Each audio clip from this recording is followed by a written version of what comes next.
Hello everyone. फिर से एक बार crystal clear concept of nursing के यूट्यूब प्लेटफॉर्म पर आप सभी का स्वागत है।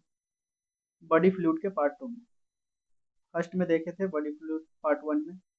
बॉडी फ्लूइड होता क्या है, फ्लूइड बैलेंस होता क्या है, कंपार्टमेंट कितना है और जो कंपार्टमेंट में फ्लूइड होता है वो कितना परसेंट होता है और उसका क्या नाम है। इसमें देखेंगे फ्लूइड होम्योस्टेटिस के बारे में और उसके मैकेनिज्म के बारे में। इस वीडियो में इसके बारे में फ्लूइड होम्योस्टेटिस के बारे में और उसके मैकेनिज्म के बारे में।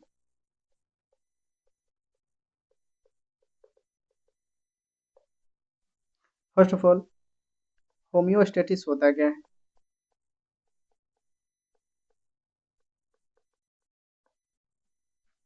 तो होम्योस्टेटिस क्या है, एबिलिटी है बॉडी का, यानी शरीर का एक एबिलिटी है जो कि शरीर के अंदर के स्टेबिलिटी को मेंटेन करके रखता है टू रिस्पॉन्स में, यानी एक्सटर्नल इन्वायरमेंट के रिस्पॉन्स में क्या करता है, इंटरनल स्टेबिलिटी को मेंटेन करके रखता है। जब भी कोई इंटरनल एक्सटर्नल इन्वायरमेंट में कोई भी चेंजेस हो उसके रिस्पॉन्स में इंटरनल स्टेबिलिटी को मेंटेन करता है, उसको क्या बोलते हैं, होम्योस्टेटिस, यानी बैलेंस बनाकर रखता है। होम्योस्टेटिस का डिफिनीशन क्या है, it is the ability of the body. शरीर का क्या है, एबिलिटी है जो क्या करता है, that maintain internal stability of the body in response to the external environment change. ये क्या है, एबिलिटी है बॉडी का जो क्या करता है, इंटरनल स्टेबिलिटी को मेंटेन करता है। किसके रिस्पॉन्स में, एक्सटर्नल इन्वायरमेंट के चेंजेस के रिस्पॉन्स में। तो जो फ्लूइड होम्योस्टेटिस है वो क्या करता है, तो फ्लूइड होम्योस्टेटिस बॉडी के अंदर का इंटरनल फ्लूइड को मेंटेन करके रखते हैं, यानी इसका फंक्शन जो होता है, फंक्शन ऑफ फ्लूइड होम्योस्टेटिस, जो इसका फंक्शन जो होता है वो फंक्शन क्या होता है, तो ये क्या करता है, it maintain fluid and electrolytes balance in the body. शरीर में क्या करता है, फ्लूइड और इलेक्ट्रोलाइट्स को बैलेंस को मेंटेन करके रखता है। अब इसको मेंटेन करने के लिए इसका जो मैकेनिज्म होता है उसमें बहुत सारे मैकेनिज्म हैं, there are many mechanisms.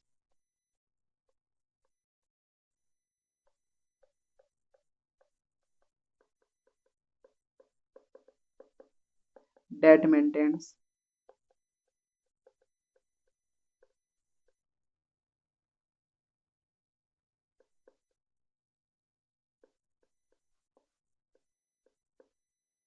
maintains fluid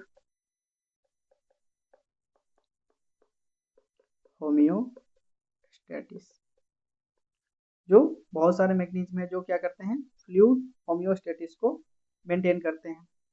इसमें फर्स्ट नाम आता है kidney mechanism, second thrust mechanism,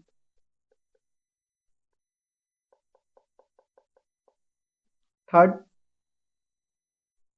food metabolism,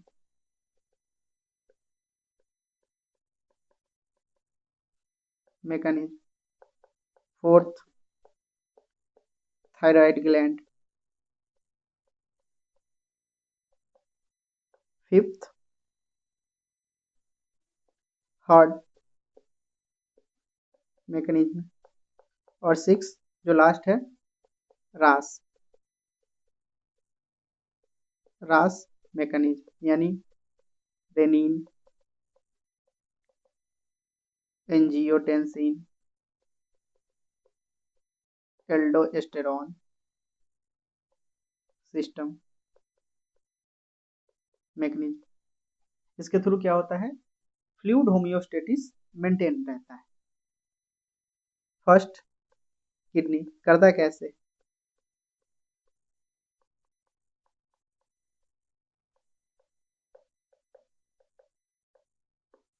kidney क्या करता है, किडनी इफ ये क्या है, primary mechanism, primary regulatory mechanism.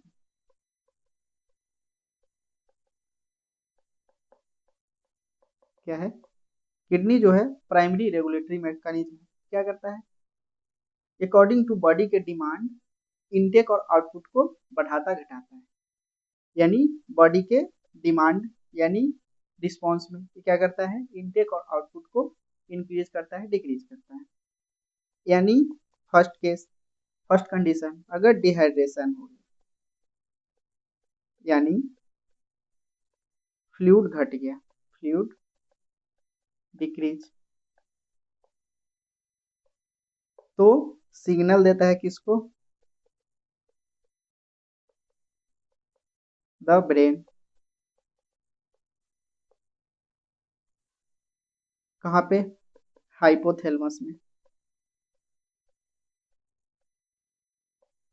और पोस्टेरियर हाइपोथैलेमस से और पोस्टेरियर पिट्यूटरी ग्लैंड से एडीएच सिग्रेशन कराता है, सिक्रीट्स एडीएच फ्रॉम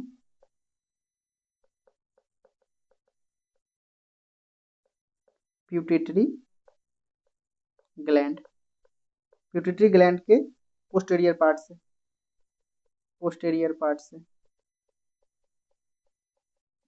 क्या करता है, एडीएच सिक्रीट कराता है। ADH anti diuretic hormone,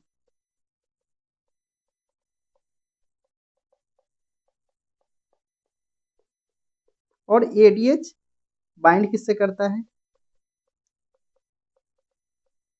bind to the V1 and V2 receptor, V1 and V2 यानी वैसोप्रेसिन,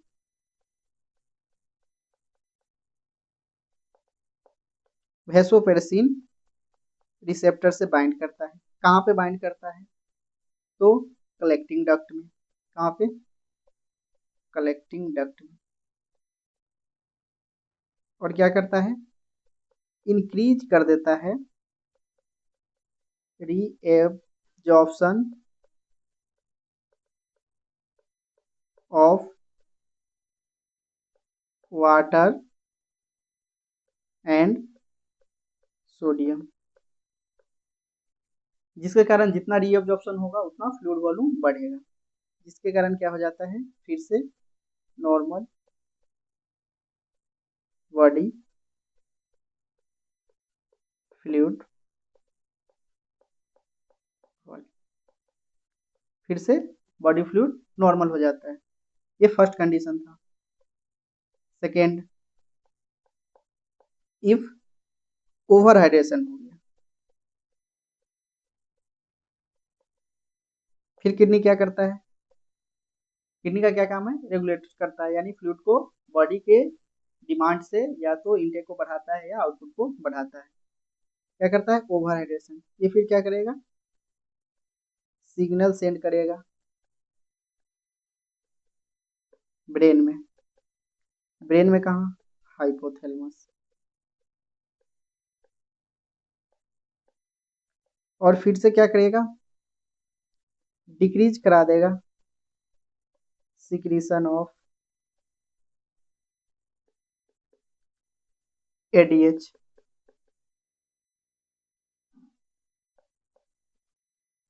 जैसे सिक्रीशन एडीएच का डिक्रीज करता है, फिर डिक्रीज कर जाएगा रीएब्जॉर्प्शन, किडनी पे बाइंड करेगा और कलेक्टिंग डक्ट पे, और रीएब्जॉर्प्शन जैसे बाइंड नहीं करेगा तो रीएब्जॉर्प्शन डिक्रीज कर जाएगा।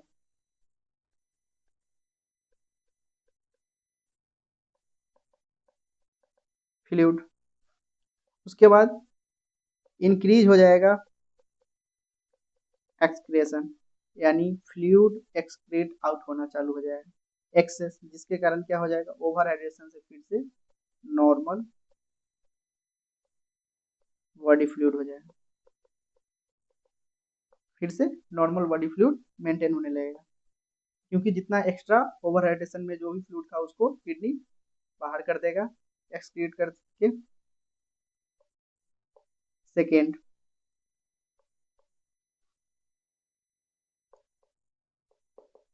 Thrust mechanism.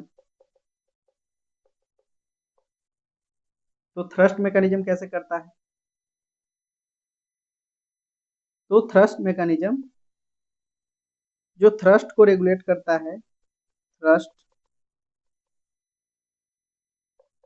Is regulated by hypothalamus. इसलिए थ्रस्ट सेंटर कहाँ पे होता है, हाइपोथैलेमस में एक ऑर्गन होता है जिसका नाम है सबफोर्निकल ऑर्गन। हाइपोथैलेमस में एक ऑर्गन होता है जिसका नाम है सबफोर्निकल ऑर्गन, और एक और होता है and organ vasculosum of lamina, organ vasculosum of lamina. ये दोनों ऑर्गन है जो क्या करता है, थ्रस्ट सेंटर इसी को कहा जाता है, और क्या करता है, थ्रस्ट को कंट्रोल करता है।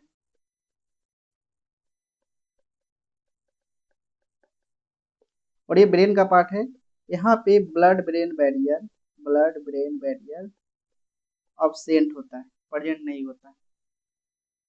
ये कैसे काम करता है, जब डिहाइड्रेशन होता है,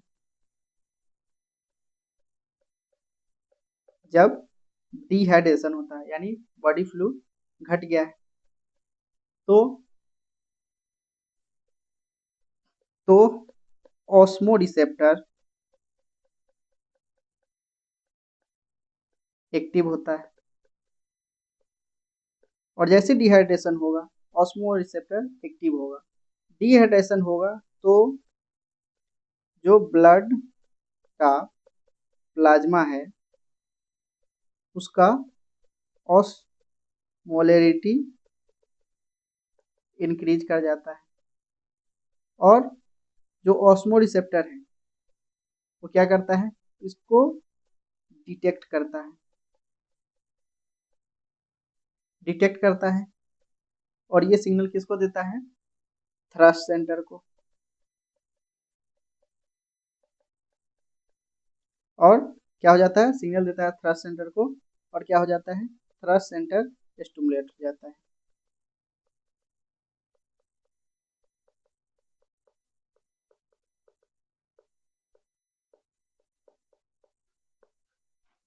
थ्रस्ट सेंटर स्टिमुलेट हो जाता है, जिसके कारण क्या होता है, फीलिंग ऑफ थ्रस्ट होता है।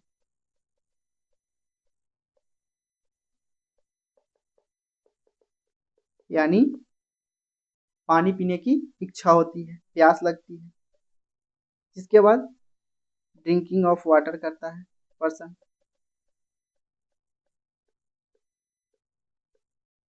और फिर से बॉडी फ्लूइड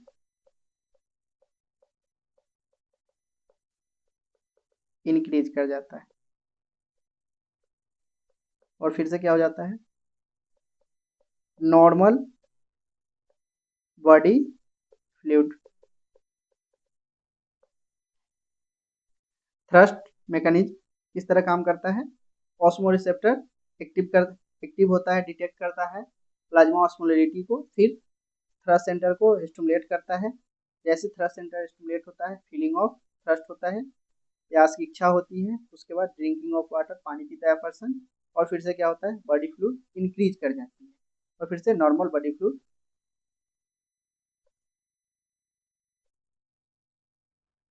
मेंटेन करना चालू कर देता है body. Third,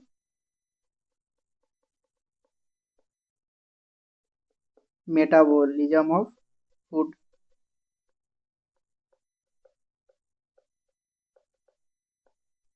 metabolism of food, इससे कैसे, इसका क्या मैकेनिज्म है, जब भी मेटाबॉलिज्म होता है यानी 100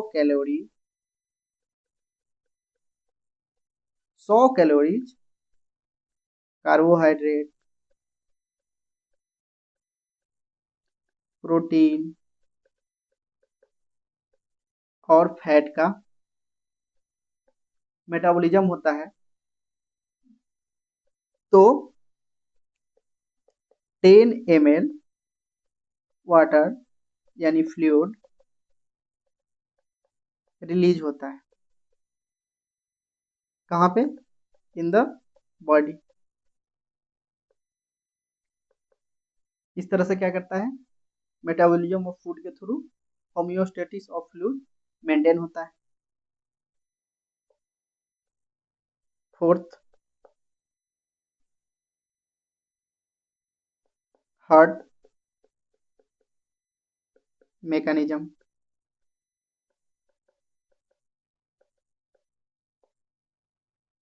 जो हार्ट है, हार्ट के अटेरियम से एक हार्मोन रिलीज होता है जिसका नाम है ANP, यानी अटेरियम नेट्रा यूरेटिक पेप्टाइड।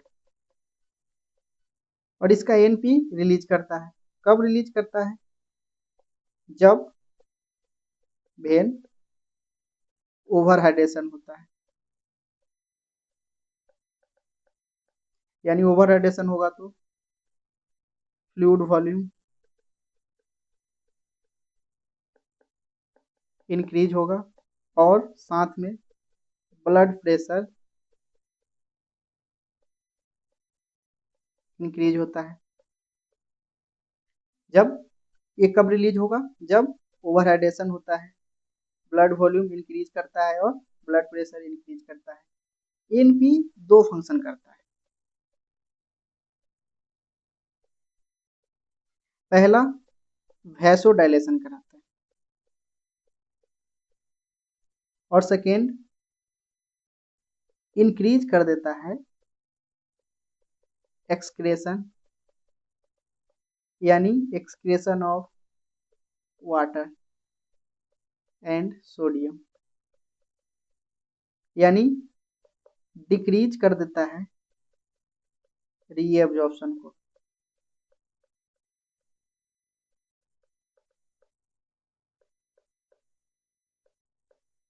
वाटर एंड सोडियम का वैसोडाइलेशन होता है जिसके कारण ये ब्लड वेसल्स है, ये नॉर्मल, जैसे डायलेशन होता है ब्लड वैसोडाइलेशन, ये ब्लड वेसल्स डायलेट हो जाता है और जिसके कारण क्या होता है, प्रेशर ब्लड का इसके वाल पे कम लगता है, जिसके कारण क्या हो जाता है, decrease blood pressure, BP decrease कर जाता है। Next, thyroid gland.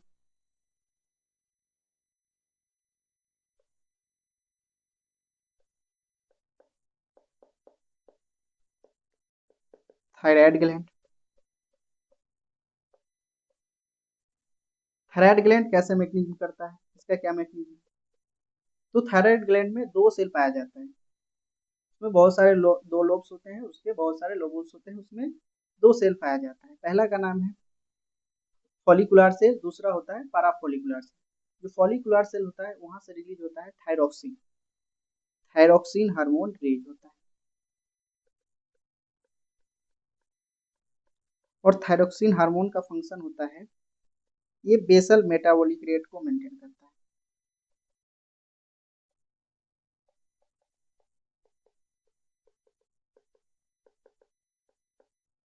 क्या करता है, बेसल मेटाबॉलिक रेट को मेंटेन करता है। और ये ब्लड वेसल्स पे थायरॉक्सिन,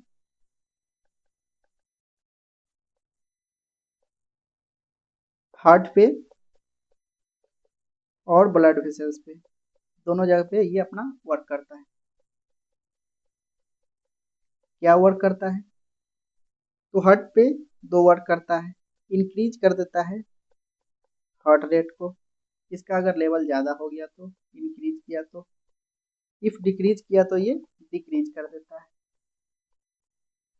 तो जैसे ये क्या करता है, हार्ट रेट को इंक्रीज कर देता है, साथ में इंक्रीज कर देता है कार्डियक आउटपुट को। किसको, कार्डियक आउटपुट को इंक्रीज कर देता है। ब्लड वेसल्स पे क्या काम करता है, तो वास्कुलर रेसिस्टेंस को घटा देता है। वास्कुलर रेसिस्टेंस, जिसके कारण क्या हो गया, वास्कुलर रेसिस्टेंस को घटा देता है, यानी इसका बीच के रेसिस्टेंस को घटा देता है, जिसके ब्लड फ्लो क्या हो जाता है, इंक्रीज कर जाता है, जिसके कारण इंक्रीज कर जाता है ब्लड फ्लो, यानी ब्लड फ्लो इंक्रीज किया, तो ब्लड फ्लो सबसे ज्यादा किडनी का इंक्रीज हो जाता है, इंक्रीज यानी होता 70 का है, फिर ब्लड फ्लो किडनी का इंक्रीज करके, increase blood flow to the kidney,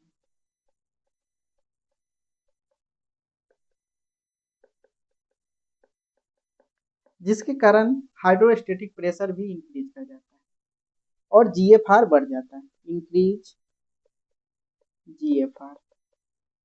क्योंकि जीएफआर क्यों बढ़ता है, क्योंकि हाइड्रोस्टेटिक प्रेशर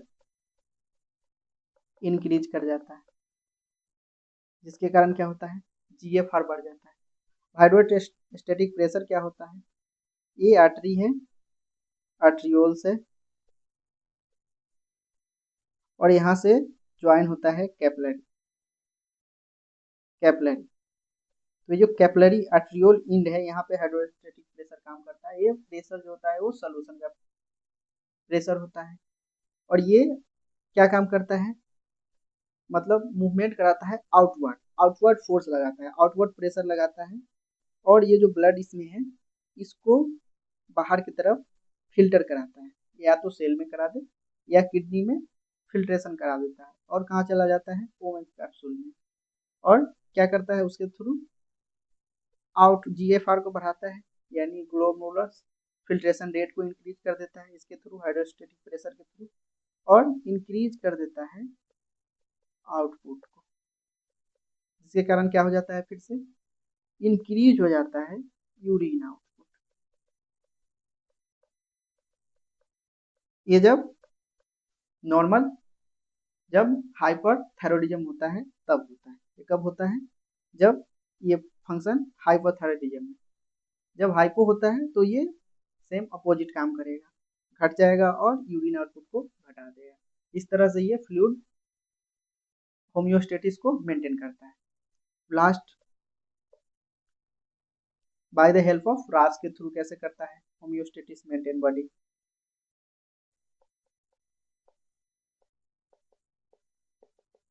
रास मैकेनिज्म के थ्रू, यानी रेनिन,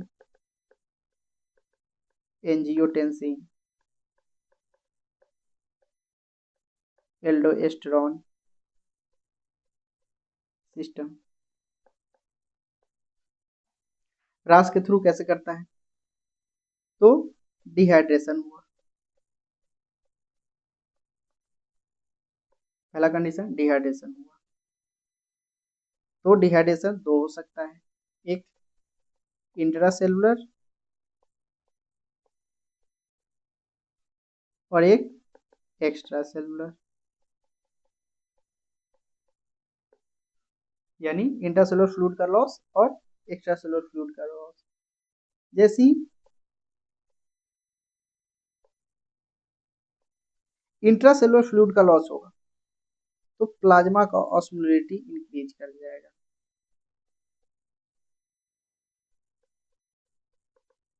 ठीक, इंक्रीज कर जाएगा, जिसके कारण ऑस्मो रिसेप्टर एक्टिव हो जाएगा।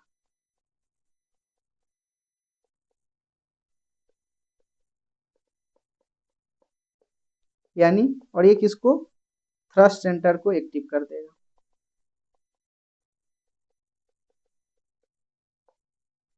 थ्रस्ट सेंटर एक मतलब स्टिमुलेट हो जाएगा। कहाँ पे होता है, तो हाइपोथैलेमस में। और ये क्या करेगा, पहले ये प्यूटिटरी ग्लैंड से इंक्रीज कर देगा एडीएच सिक्रीशन,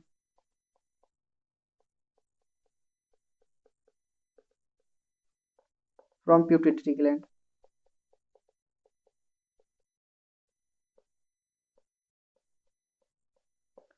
क्या करता है,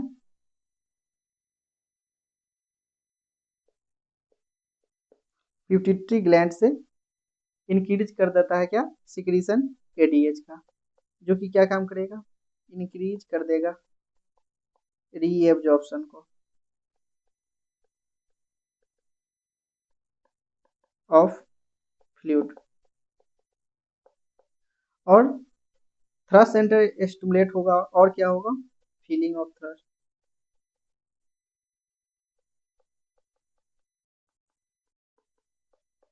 क्या होगा, ड्रिंकिंग करेगा,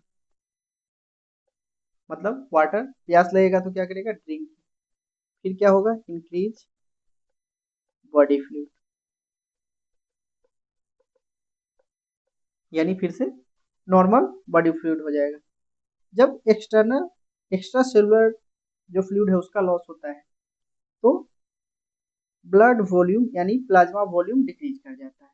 क्या कर जाता है, डिक्रीज प्लाज्मा वॉल्यूम। जैसे प्लाज्मा वॉल्यूम डिक्रीज करता है तो एक्टिव हो जाता है, एक्टिव हो जाता है special volume receptor.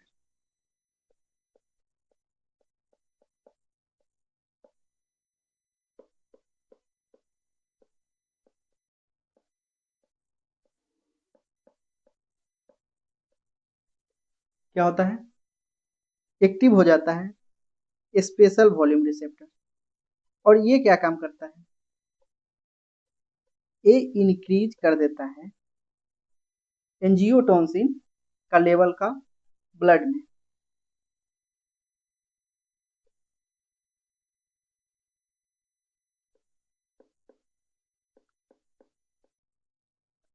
Level of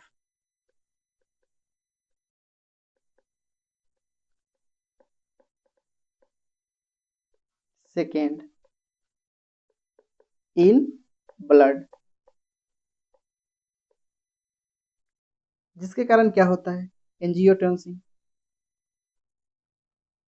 angiotensin second, ये 3 जगह काम करता है।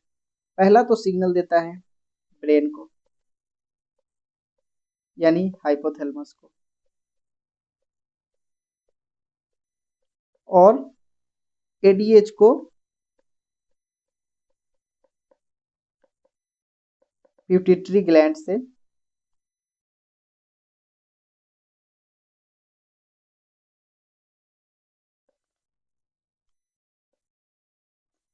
प्यूटिटरी ग्लैंड से रिलीज करवाता है।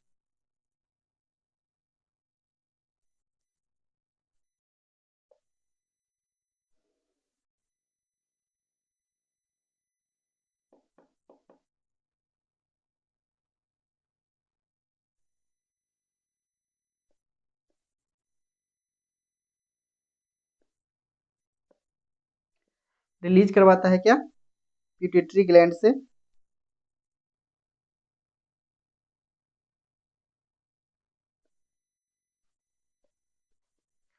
प्यूटिटरी ग्लैंड से एडीएच को रिलीज करवाता है, जिसके कारण क्या होता है, एडीएच का लेवल इंक्रीज करता है और ये जाके बाइंड करता है V1 और V2 रिसेप्टर से। फिर ये क्या काम करता है, V1 और V2 रिसेप्टर से बाइंड करने के बाद ये क्या काम करता है, कलेक्टिंग डक्ट पे बाइंड करता है और कलेक्टिंग डक्ट पे क्या करता है, इंक्रीज कर देता है लेवल को। किसका लेवल को इंक्रीज कर देता है, मतलब रीएब्जॉर्प्शन को, रीएब्जॉर्प्शन को इंक्रीज कर देता है।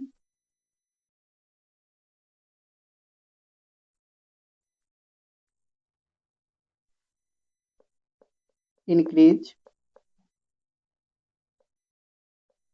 रीएब्जॉर्प्शन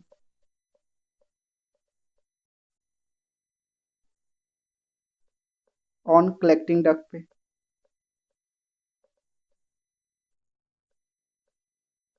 और फिर से इंक्रीज हो जाता है फ्लूइड वॉल्यूम।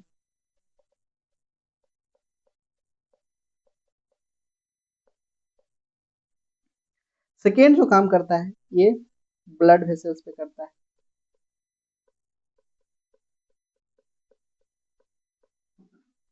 जैसे एक्स्ट्रा सेलुलर यानी डिक्रीज करता है, जैसे एक्स्ट्रा सेलुलर फ्लूइड का लॉस होता है तो प्लाज्मा वॉल्यूम डिक्रीज करता है, जिसके कारण बीपी भी डिक्रीज करता है। तो ये ब्लड वेसल्स पे जाकर वैसो कॉन्स्ट्रिक्शन कराता है, और जैसे ही ब्लड वेसल्स का कॉन्स्ट्रिक्शन होता है, जैसे ही कॉन्स्ट्रिक्शन होता है बीपी इंक्रीज कर देता है, क्योंकि फोर्स ब्लड वेसल्स वॉल पे इंक्रीज कर जाता है नैरो होने के कारण, और बीपी इंक्रीज कर देता है। थर्ड, ये एड्रिनल ग्लैंड पे काम करता है, और एड्रिनल ग्लैंड से ये क्या करता है, एल्डोस्टेरोन रिलीज करवाता है, एल्डोस्टेरोन रिलीज करवाता है। और एल्डोस्टेरोन का दो काम होता है, फर्स्ट इंक्रीज कर देता है reabsorption of water and sodium,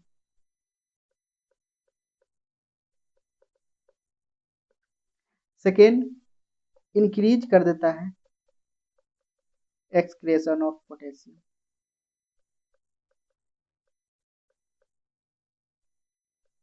potassium जैसे इंक्रीज करता है फिर से क्या हो जाता है, नॉर्मल बॉडी फ्लूइड, फिर से क्या हो जाता है, नॉर्मल बॉडी फ्लूइड। इस तरह से क्या करता है, फ्लूइड होम्योस्टेटिस मैकेनिज्म काम करता है। नेक्स्ट जो टॉपिक देखेंगे अब फ्लूइड का मूवमेंट और उसका भी मैकेनिज्म, मूवमेंट और मैकेनिज्म।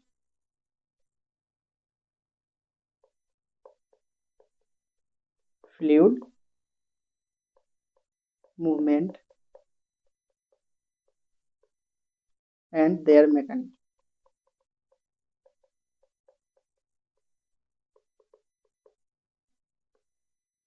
क्या देखेंगे, फ्लूइड का मूवमेंट और मैकेनिज्म।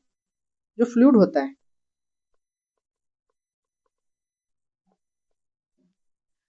फ्लूइड यानी सॉल्यूशन, फ्लूइड यानी सॉल्यूशन।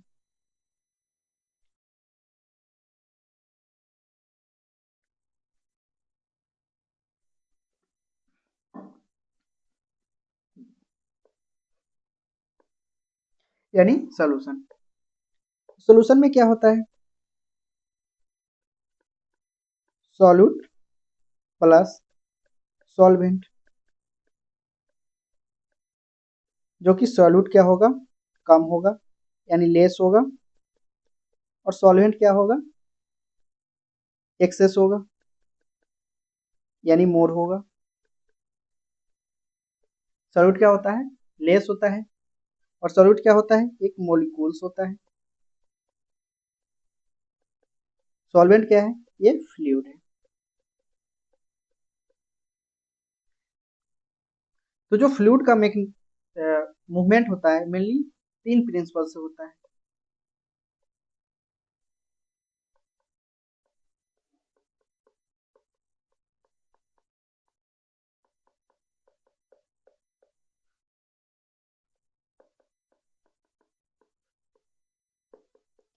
डिपेंड्स ऑन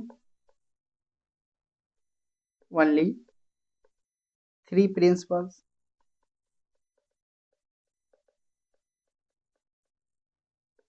कौन कौन सा? पहला होता है डिफ्यूजन,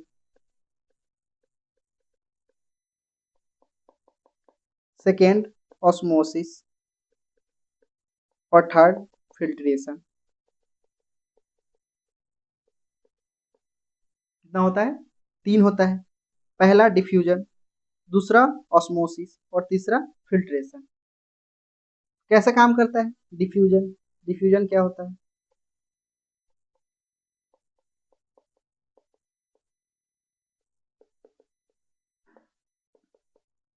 डिफ्यूजन जो है, डिफ्यूजन एक क्या है? एक टाइप का पैसिव ट्रांसपोर्ट है। क्या है? पैसिव ट्रांसपोर्ट है। जिसके द्वारा क्या होता है? जिसके द्वारा डिफ्यूजन में जो मूवमेंट होता है वो सॉल्यूट का मूवमेंट होता है। कहाँ से कहाँ? तो जहाँ पे हायर कंसेंट्रेशन होता है सॉल्यूट का, वहां से जहाँ पे लोअर कंसेंट्रेशन होता है सॉल्यूट, वहां पे। जैसे एक ग्लास है, इसमें क्या है? ये फ्लूइड है, यानी सॉल्वेंट है।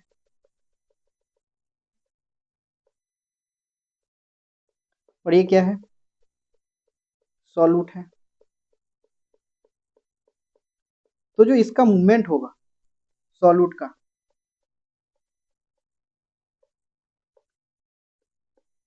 सॉल्वेंट, तो सॉल्यूट का जो मूवमेंट होगा, जहाँ हायर कंसंट्रेशन होगा वहां से जहाँ पे लोअर कंसंट्रेशन होगा, यानी जहाँ पे यहाँ पे सॉल्यूट कम है तो यहाँ से यहाँ मूव करेगा। इसको क्या बोलते हैं? डिफ्यूजन। तो क्या है? It is a passive transport.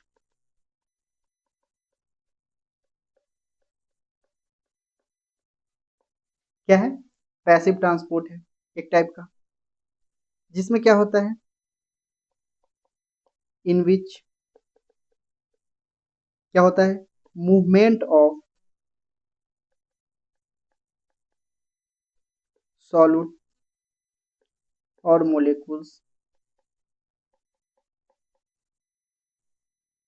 Movement of solute या molecules from higher concentration of solute to lower concentration of solute होता है।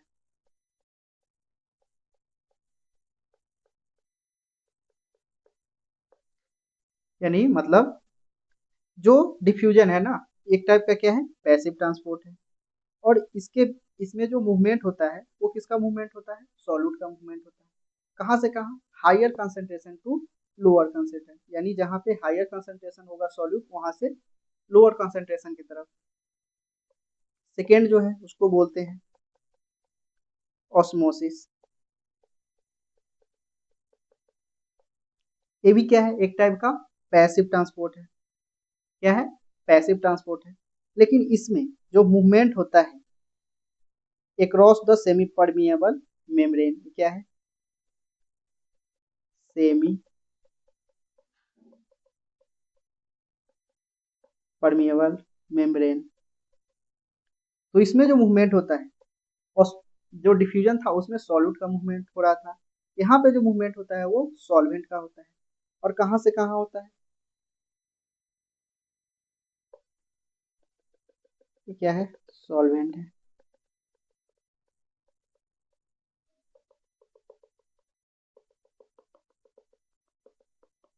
सॉल्वेंट है।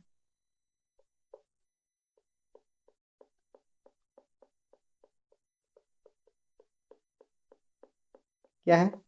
सॉल्यूट है। यहाँ पे भी क्या है? सॉल्यूट है। यहाँ पे मोर है, अधिक है, एक्सेस है। यहाँ पे लेस है, इसको ए, इसको बी। तो जो मूवमेंट होगा सॉल्वेंट का, ये क्या है?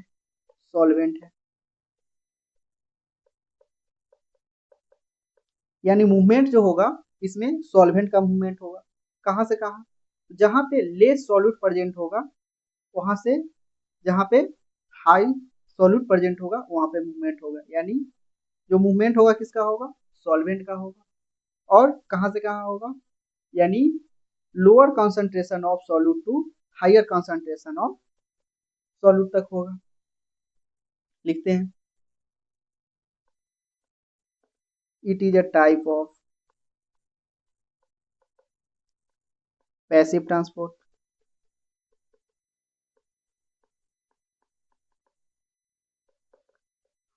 in which movement of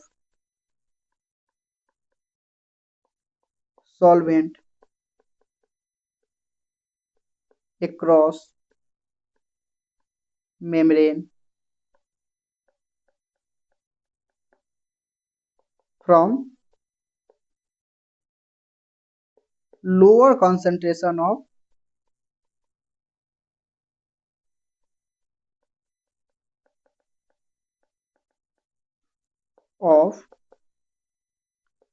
solute to higher concentration of solute तक होता है। यानी यहाँ पे मूवमेंट होगा वो मूवमेंट होगा ए से बी की तरफ, क्योंकि यहाँ पे लेस सॉल्यूट है, यहाँ पे मोर सॉल्यूट है। तो जो मूवमेंट किसका होगा, सॉल्वेंट का होगा, सॉल्वेंट का। जहाँ पे हायर कंसंट्रेशन ऑफ सॉल्यूट है वहां पे, जहां से लोअर कंसंट्रेशन ऑफ सॉल्यूट है वहां से हायर कंसंट्रेशन ऑफ सॉल्यूट तक मूवमेंट होगा। थर्ड थर्ड जो होता है उसका नाम है फिल्ट्रेशन।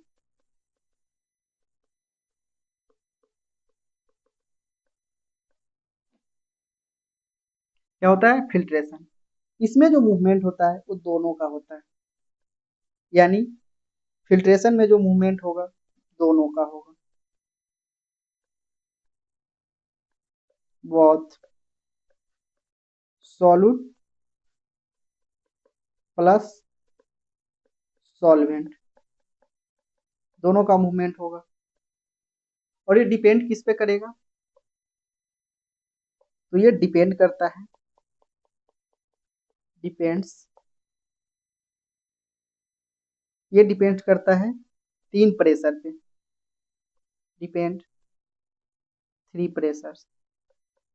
पहला हाइड्रोस्टेटिक प्रेशर,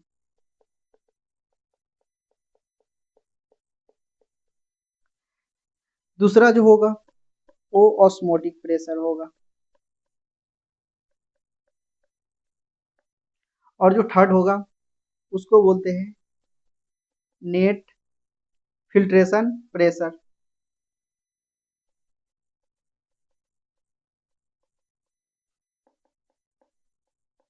प्रेशर यानी तीन प्रेशर डिपेंड करता है फिल्ट्रेशन। हाइड्रोस्टेटिक प्रेशर क्या होता है,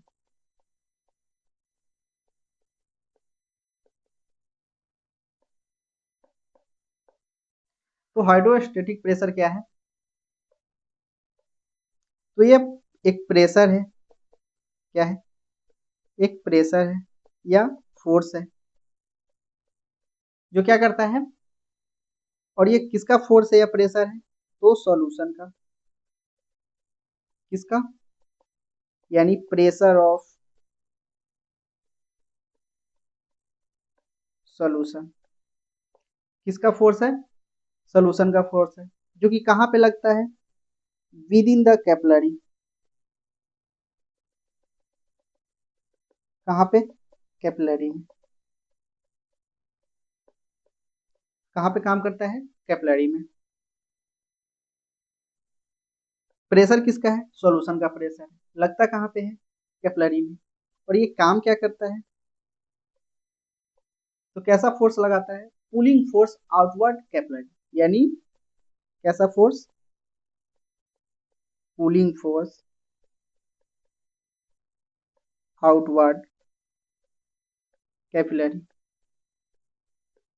यानी ये कैपिलरी है और यहाँ पे सोल्यूशन है। तो इस पे जो फोर्स लगाएगा हाइड्रोस्टेटिक फोर्स, ये कहाँ करेगा, आउटवर्ड की तरफ, यानी सॉल्वेंट को क्या करेगा, फिल्टर करेगा बाहर की तरफ।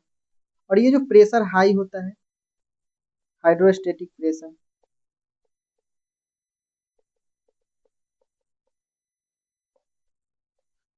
हायर होता है कहाँ पे, इंड ऑफ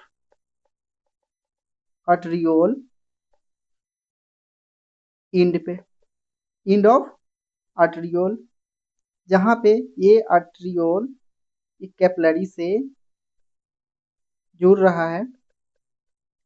यहाँ जो इंड है, जहाँ पे आर्टरियोल इंड होता है, यहाँ पे इसका प्रेशर हायर होता है, इसका हाइड्रोस्टेटिक प्रेशर का। और ये फ्लूइड को मूवमेंट जब कराएगा, जब फ्लूइड का, जब हाइड्रोस्टेटिक प्रेशर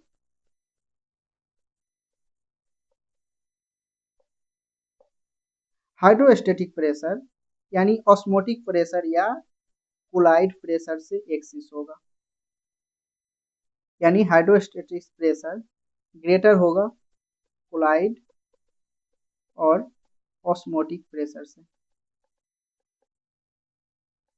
तब क्या होगा, ये फ्लूइड का मूवमेंट होगा। ये हायर जो होता है आर्टेरियल इंड पे होता है, और ऑस्मोटिक प्रेशर जो होता है वो कोलाइड का प्रेशर होता है। ये सोल्यूशन का था, वो कोलाइड का होता है। और वो कहाँ पे होता है, जहाँ पे वेनुलस इंड होता है, जहाँ पे कैपिलरी फिर से वेनुलस में इंटर होता है, यानी ऐड होता है, कनेक्ट होता है, वहाँ पे कोलाइड का प्रेशर हायर होता है।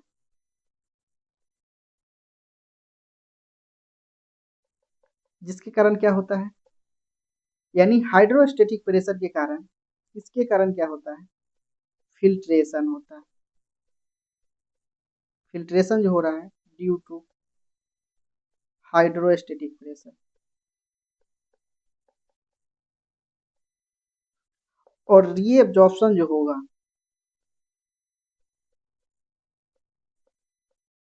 वो होता है ड्यू टू ऑस्मोटिक और कोलाइड प्रेशर के।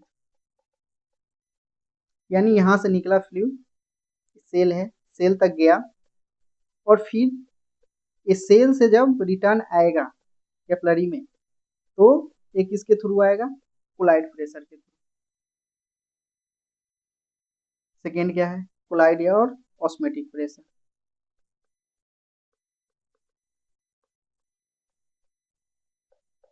ऑस्मोटिक प्रेशर,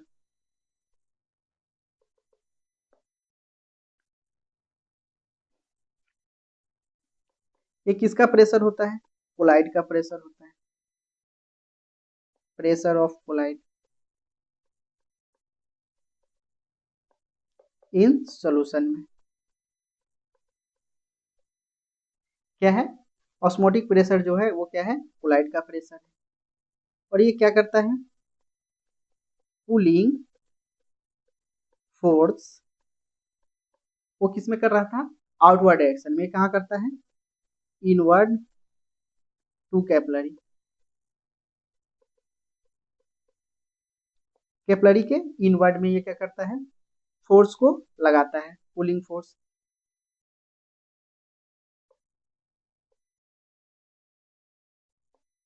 जो कोलाइड ऑस्मोटिक प्रेशर होता है, वो हायर कहाँ होता है, हायर एट वेनुलस इंड। कहाँ पे होगा, वेनुलस का इंड पे होगा ये हाईएस्ट।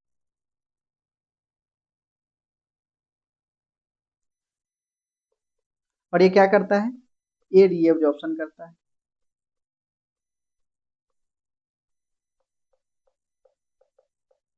वो क्या कर रहा था, फिल्ट्रेशन कर रहा था। ये क्या कर रहा था, रीएब्जॉर्प्शन करता है। जो थर्ड जो है,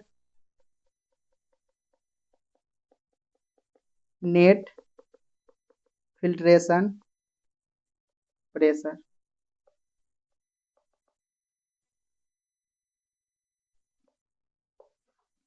तो नेट फिल्ट्रेशन प्रेशर क्या करता है, तो ये जो है ये डिफरेंट है,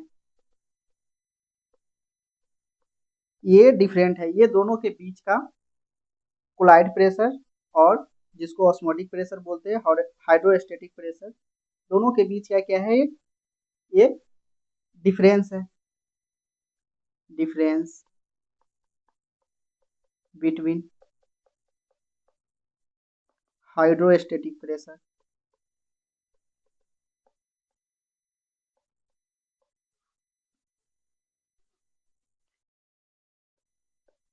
difference between hydrostatic pressure and osmotic pressure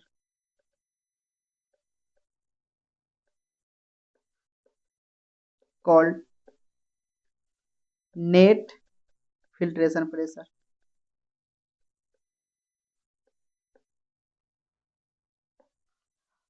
क्या होता है, दोनों के बीच का हाइड्रोस्टेटिक और जो ऑस्मोटिक प्रेशर है, दोनों के बीच का क्या है, डिफरेंस है, उसी को क्या बोलते हैं, जो प्रेशर बनता है उसको क्या बोलते हैं, नेट फिल्ट्रेशन प्रेशर।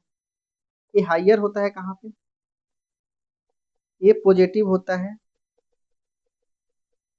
ये जो पॉजिटिव होगा वो कहाँ पे होगा, आर्टरियोल में होगा, आर्टरियोल्स के इंड पे क्या होगा, ये प्रेशर हो जो होगा वो पॉजिटिव होगा, और ये क्या करेगा, कॉज, जिसके कारण क्या होगा, फिल्ट्रेशन होगा, पॉजिटिव इन आर्टरियोल्स, जिसके कारण क्या होगा, कॉज फिल्ट्रेशन होगा। सेकेंड, ये जो निगेटिव कहाँ पे होगा, निगेटिव इन वेनुलस में होगा, वेनुलस में निगेटिव होने के कारण क्या होगा, कॉज रीएब्जॉर्प्शन होगा, क्या होगा, रीएब्जॉर्प्शन होगा। ये क्या है, फ्लूइड का मूवमेंट। भी हम लोग बात किए होम्योस्टेटिक्स, फ्लूइड का होम्योस्टेटिक्स एंड मूवमेंट ऑफ